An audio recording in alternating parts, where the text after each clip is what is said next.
नमस्कार, आप देख रहे हैं डेली 24 भारत में हूं आपके साथ अनीता शर्मा। शुरुआत करते हैं उत्तर प्रदेश की बड़ी खबरों से।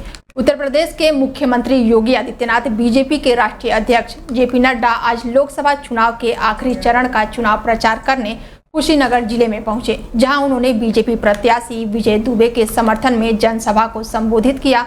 उन्होंने कहा कि पूरी दुनिया के अंदर बीजेपी सबसे बड़ी पार्टी है। मोदी जी ने मेहनत करके दुनिया की सबसे बड़ी राजनीति पार्टी बीजेपी को बनाया है। बीजेपी के लिए देश सबसे पहले है। इस दौरान सीएम योगी आदित्यनाथ ने विपक्ष पर जमकर हमलावर हुए और बोले कि 80 करोड़ लोगों को फ्री में राशन दे रही है बीजेपी। सपा और बसपा के समय में ये राशन माफिया खा जाते थे। इस दौरान योगी आदित्यनाथ ने कांग्रेस को गौकसी के नाम पर भी घेरा। कांग्रेस कह रही है हम गौकसी करवाएंगे। अरे राम जन्मभूमि का जो पुण्य आपके साथ जुड़ा हुआ है, क्या इसको गौकसी करवा करके, कांग्रेस को वोट देकर के गौकसी करवा करके पाप में बदलेंगे क्या? पाप में बदलेंगे क्या? ये पाप कभी मत करना, कभी नहीं करना। और इसीलिए मैं आया हूं आपके पास। ये तो देवरा बाबा की धरती है। पूज्य देवरा बाबा ने कहा था, उन्होंने कहा था जब तक भारत की धरती पर गौ हत्या होगी भारत प्रगति नहीं कर सकता। और इसीलिए उत्तर प्रदेश में अगर हम सफल हुए हैं आज, तो मैंने सबसे पहले दिन क्या काम किया था? स्लॉटर हाउसेस सब बंद करवा दिए। मैंने कहा कोई स्लॉटर हाउस नहीं चलना चाहिए।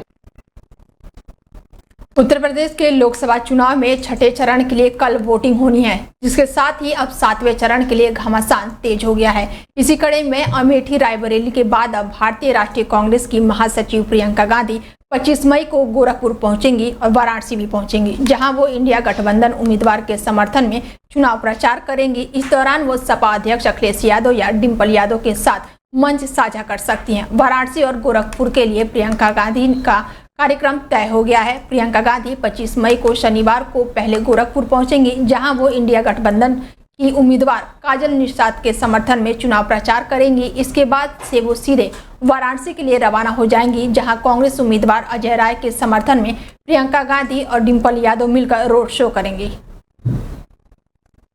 बहुजन समाज पार्टी की राष्ट्रीय अध्यक्ष मायावती ने पंजाब के नवांशहर पहुंची। बसपा सुप्रीमो ने आनंदपुर साहिब से पार्टी के प्रत्याशी और बसपा के प्रदेश अध्यक्ष जसवीर सिंह गढ़ी के पक्ष में रैली को संबोधित किया। इससे पहले 8 फरवरी 2022 को विधानसभा चुनाव के लिए मायावती की ओर से नवांशहर की दाना मंडी से जिले के प्रत्याशी के लिए वोट मांगे गए थे। मायावती ने रैली को संबोधित करते हुए कहा कि बीजेपी और इसके सहयोगी दल सत्ता में शामिल हो गए हैं।